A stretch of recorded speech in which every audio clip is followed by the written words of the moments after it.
नमस्कार, good morning, बहुत स्वागत है आप सभी का। मैं हूं आपके साथ करिश्मा। ये बुलेटिन की हम शुरुआत करते हैं इस वक्त की एक बड़ी और अहम खबर के साथ। मध्य प्रदेश में बिहार प्लान अब अपनाएगी AIMIM। जी हां, निकाय चुनाव में अब कांग्रेस की मुश्किलें बढ़ सकती हैं। AIMIM मध्य प्रदेश में भी अब चुनाव लड़ेगी। निकाय चुनाव में अब पार्टी के उम्मीदवार उतार सकती है। भोपाल, इंदौर, उज्जैन, खंडवा, बुरहानपुर में प्रत्याशियों के नामों का ऐलान हो सकता है। ये इस वक्त की बड़ी खबर आपको दिखा रहे हैं, जिसका हम जिक्र पहले भी कर रहे थे कि वोटों का ध्रुवीकरण हो सकता है, क्योंकि मुस्लिम बहुल जो इलाके हैं वहां पर जब प्रत्याशियों के नामों का ऐलान होगा, प्रत्याशी जब मैदान में उतरेंगे, तो ऐसे में कांग्रेस को यहां पर मुश्किलों का सामना करना पड़ सकता है। तो इस तरह की तस्वीर मध्य प्रदेश में भी देखने को मिल सकती है, जैसे कि बिहार में देखने को मिली है। वहां पर भी वोटों का पोलराइजेशन हुआ। ओवैसी की वजह से बिहार में आरजेडी को नुकसान हुआ और ऐसा अनुमान जताया जा रहा है कि मध्य प्रदेश में कांग्रेस को नुकसान उठाना पड़ सकता है। ओवैसी की वजह से बिहार में बीजेपी को लेकिन फायदा पहुंचा है।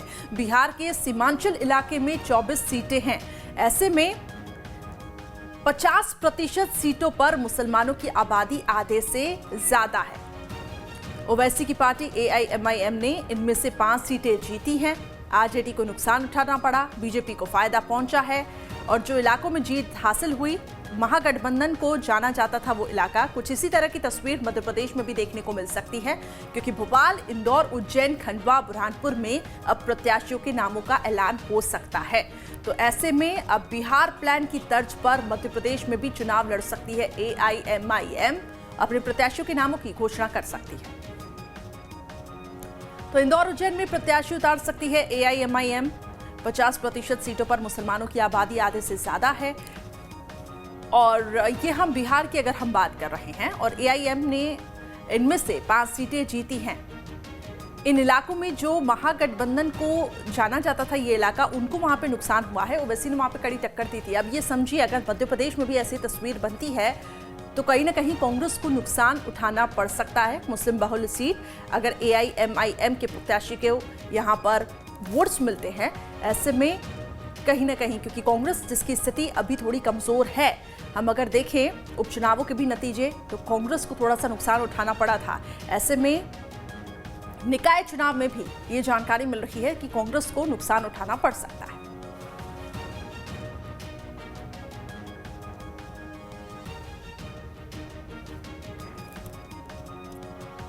इस खबर पर अधिक अपडेट्स के लिए मेरे सहयोगी शुभम लाइव भोपाल से जुड़ चुके हैं। शुभम, AIMIM अपने प्रत्याशियों के नामों का ऐलान कर सकती है, जिसमें से भोपाल, इंदौर, उज्जैन, खंडवा, बुरहानपुर में प्रत्याशियों के नामों की घोषणा हो सकती है।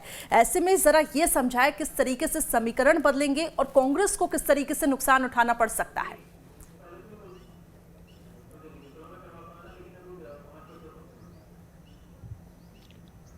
बिल्कुल, आप इसमें देखिए कि एक बात निकल कर आई है, खबर निकल कर आई है कि AIMIM यानी कि ऑल इंडिया मजलिस इत्तेहादुल मुसलमीन असदुद्दीन ओवैसी की पार्टी भी निकाय चुनाव में चुनाव लड़ सकती है। और भोपाल में हमने देखा भी है, इससे पहले ओवैसी भी कई दफ़ा यहाँ पर आए हैं और इस तरह की बात निकल कर आई है, या यहाँ के लोगों ने कहा है कि चुनाव लड़िए। कई दफ़ा हमने पोस्टर्स भी देखे हैं।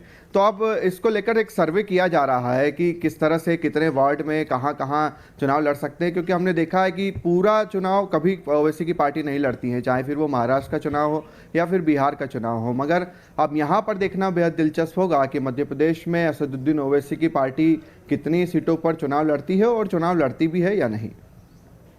जी बिल्कुल, अब ये जरा समझाएं कि बीजेपी को किस तरीके से इसमें फायदा पहुंच सकता है, क्योंकि अभी तो सिर्फ हम संभावनाओं पे बात कर रहे हैं। तो ऐसे में अगर समीकरण बदलते हैं तो बीजेपी को किस तरीके से फायदा पहुंचेगा।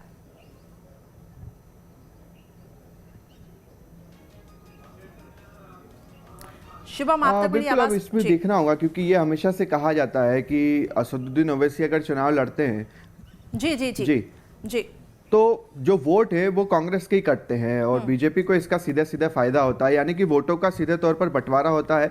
ये हमेशा से कहा जाता रहा है। और ऐसे में कहीं ना कहीं कांग्रेस के नेता तो ये भी आरोप लगाते हैं कि वो बीजेपी के एजेंट के तौर पर काम करते हैं। हालांकि असदुद्दीन ओवैसी ने इस बात का कई दफा खंडन किया है कि उनके तो व्यक्तिगत तौर पर भी बीजेपी से कभी संबंध ठीक नहीं रहे, उनके नेताओं से ठीक नहीं रहे। तो ऐसे में जरूर फायदा बीजेपी को पहुंच सकता है। हालांकि आप देखें भोपाल में भी तो बीजेपी काफी मजबूत नजर आती है और अभी अभी जो उपचुनाव हुए हैं उसके नतीजे भी बतलाते हैं कि बीजेपी कितनी मजबूती से ये चुनाव लड़ी है, और आप देखिए 28 में से 19 सीटें बीजेपी ने जीती है। मगर अब आगे देखना बेहद दिलचस्प हो जाता है कि असदुद्दीन ओवैसी पहली बार मध्य प्रदेश में आते हैं, क्योंकि ये उनकी शुरुआत होगी। अब आप देखिए बिहार में और महाराष्ट्र में तो वो चुनाव लड़ चुके हैं, सीटें भी उनकी आई है, विधानसभा तक सीटें आई हैं, मगर यहाँ पर अब ये देखना दिलचस्प होगा कि इस निकाय चुनाव में अगर ओवैसी की पार्टी आती है और जीत दर्ज होती है तो उसके आगे फिर आप देखिए कि विधानसभा तक भी ये बात पहुंचेगी, और धीरे धीरे फिर ये चरण शुरू होगा ओवैसी की पार्टी का चुनाव लड़ने का। और आगे मगर सबसे पहले यही है कि सर्वे जो AIMIM का करवा रही है उसमें ये सिद्ध होता है कि उन्हें चुनाव लड़ना चाहिए, क्योंकि यहाँ पर दो ही पार्टियों का, देखिए अब सपा भी है, बसपा भी है, आम आदमी पार्टी भी आई, मगर सफल नहीं हो पाई। तो ऐसे में AIMIM कितनी सफल होती है ये देखना बेहद दिलचस्प होगा। जी बिल्कुल, और किस तरीके से वो अपने आप को यहाँ स्थापित कर पाती है, क्योंकि बीजेपी और कांग्रेस का ही दबदबा रहा है और बीजेपी की स्थिति काफी ज्यादा मजबूत है। ऐसे में बीजेपी को किस तरीके से फायदा पहुंचेगा जब AIMIM मैदान में उतरेगी, अपने प्रत्याशियों के नामों का ऐलान करेगी, और कांग्रेस के लिए अब थोड़ा चिंता का विषय यहाँ पे जरूर बनता हुआ दिखाई दे रहा है। बहुत बहुत शुक्रिया शुभम हमारे साथ जुड़ने के लिए। तो बिहार के बाद अब मध्य प्रदेश पर AIMIM की नजर, और ऐसा माना जा रहा है कि प्लान तैयार किया जा रहा है, अपने प्रत्याशियों के नामों का ऐलान जल्द कर सकती है। कांग्रेस प्रवक्ता के मिश्रा जी इस वक्त हमारे साथ फोन लाइन पर जुड़ चुके हैं। के मिश्रा जी, सबसे पहले तो आपका बहुत स्वागत करती हूँ। के मिश्रा जी, समझना चाहूंगी और आपसे प्रतिक्रिया लेना चाहूंगी, किस तरीके से आप देख रहे हैं, क्योंकि ऐसी जानकारी मिल रही है AIMIM अपने प्रत्याशियों के नामों का ऐलान कर सकती है और नजर अब मध्य प्रदेश में है, तो कांग्रेस के लिए क्या ये कांग्रेस इसको किस तरीके से देखती है, क्या कोई चिंता का विषय? देखिएगा, कोई चिंता का विषय नहीं है। पूरे देश में लगभग यह स्थापित हो चुका है कि ओवैसी का और उनकी पार्टी का उपयोग भारतीय जनता पार्टी अपनी बी टीम के लिए कर रही है। जी। अभी हैदराबाद में जिस इलेक्शन में भारतीय जनता पार्टी का शीर्ष नेतृत्व तक वार्डों में घूमा, चाहे वो नड्डा जी हो, अमित शाह जी हो या अन्य राष्ट्रीय नेता हो, उन्होंने ओवैसी की ताकत बढ़ाने के लिए यह मैसेज दिया है कि हमारे लिए बड़ी चुनौती ओवैसी है। जी। और ओवैसी को उन्होंने बिहार इलेक्शन में केस भी करवाया है, और उनका ओवैसी का पूरा उपयोग वे बंगाल चुनाव में भी करेंगे, मुस्लिम वोटों में ध्रुवीकरण करने के लिए। तो ओवैसी बीजेपी की बी टीम के रूप में काम कर रहे हैं, या पूरा देश समझ चुका है। जी। तो वो भारतीय जनता पार्टी को भी लाभ पहुंचाने के लिए कर रहे हैं ऐसा, और उनकी सारी फंडिंग बीजेपी। लेकिन के मिश्रा जी, ये बात तो मतलब विपक्ष की तरफ से पहले भी कही जा चुकी है, लेकिन खुद उन्होंने इस बात का खंडन किया कि नहीं, ऐसी कोई किसी प्रकार की स्थिति नहीं बनती है कि जहां वो बीजेपी को फायदा पहुंचाने के तौर पे वो काम करते हैं, और वो खुद ही अब धीरे धीरे अब AIMIM अब स्थापित होने की यहाँ पे कोशिश करी है मध्य प्रदेश में, तो कांग्रेस की क्या कुछ अब रणनीति में परिवर्तन देखने को मिल सकता है? देखिए, जब क्लियर यह बात स्पष्ट हो रही है कि उनको फंडिंग भी भाजपा कर रही है, तो वो कैसे कह रहे हैं कि हमारा भाजपा से कोई ताल्लुक नहीं है? पूरे देश में उनकी बी टीम के रूप में काम कर रही है। चलिए ठीक है, आप बने रहे मेरे साथ। विनोद कोटिया जी इस वक्त मेरे साथ बीजेपी की तरफ से पक्ष रखने के लिए जुड़ चुके हैं। विनोद जी, बहुत स्वागत है आपका। विनोद जी, विपक्ष का यहाँ पे ये कहना है कि AIMIM जिसकी अब नजरें हैं मध्य प्रदेश में, और ये जानकारी मिल रही है सूत्रों के हवाले से कि अपने प्रत्याशियों के नामों का ऐलान कर सकती है। कांग्रेस का ये कहना है कि वो बीजेपी की बी टीम बन के काम कर रही है और बीजेपी फंड करती है। किस तरीके से बीजेपी देखती है? देखिए, कौन लड़ रहा है ये हमारे लिए बहुत चिंता का विषय नहीं है। भारतीय जनता पार्टी ताकत के साथ खड़ी रहे, ये हमारे लिए महत्वपूर्ण विषय है। जहाँ तक कांग्रेस का सवाल है, तो नुकसान उनका होना है, क्योंकि ये जिस नीति के आधार पर राजनीतिक व्यवस्था को चलाते हैं वही नीति AIMIM की है। और जहाँ तक फंडिंग का सवाल है कि ये कह रहे हैं बीजेपी फंडिंग करती, तो ये बताएं क्या ये लेके जाते हैं जब हम फंड भेजते हैं? तो इस तरह की अनर्गल बातें करना, बिना आधार की बातें करना, बिना जमीन की बातें करना, यही तो 70 साल से कांग्रेस के लोग करते रहे, और इसलिए लोग इनका साथ छोड़ के चले गए।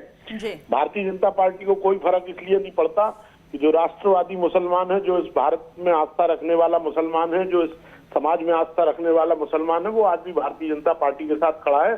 चाहे ओवैसी आए या कोई भी आए, उसको कोई फर्क नहीं पड़ता है। मिश्रा जी, क्या जवाब देंगे आप? देखिए, कोटिया जी सीनियर लीडर हैं, उन्हें यह शब्दों का उपयोग करना उनकी मजबूरी है। अब मुसलमानों में भी राष्ट्रीय मुसलमान, राष्ट्रवादी मुसलमान और गद्दार मुसलमान कहां से हो गया? यानी कितना भारतीय जनता पार्टी निम्न स्तर पर जाएगी। जो हिंदू इनकी बात करे या जो मोदी को भगवान माने वो राष्ट्रवादी हिंदू, जो मोदी के खिलाफ बोले वो देशद्रोही। यानी कहाँ भारतीय जनता पार्टी सिर्फ चुनाव के लिए और सरकार बचाने के लिए। चलिए के मिश्रा जी, कांग्रेस तैयार है? कांग्रेस अपनी तरफ, कांग्रेस को कोई कांग्रेस के लिए चिंता का विषय नहीं है, क्या आप ये मानते हैं? देखिए, वर्स्ट कंडीशन में हम लोग कितनी भी चुनौतियां हैं, कांग्रेस का जन्म ही चुनौतियों को जूझने से लेकर हुआ है। तो ओवैसी आ जाए या उनके पूज्य पिताजी आ जाए, हमें कोई फर्क नहीं है। चलिए, तो दोनों ही पार्टियों की तरफ से दिग्गज तैयार है। बहुत बहुत शुक्रिया आप दोनों का मेरे साथ जुड़ने के लिए। तो AIMIM अपने प्रत्याशियों के नामों का ऐलान कर सकती है, ऐसी जानकारी मिल रही है। बिहार प्लान की तरह बिहार चुनाव में जिस तरीके से जो प्लान तैयार किया गया उसकी तर्ज पर अब मध्य प्रदेश में भी चुनाव लड़ेगी और अपने प्रत्याशियों के नामों का ऐलान कर सकती है। लेकिन जैसा कि जानकारी मिल रही है कि वोटों का ध्रुवीकरण होगा तो कांग्रेस को नुकसान उठाना पड़ सकता है, लेकिन कांग्रेस का ये पक्ष है कि कांग्रेस हर चुनौतियों के लिए तैयार है।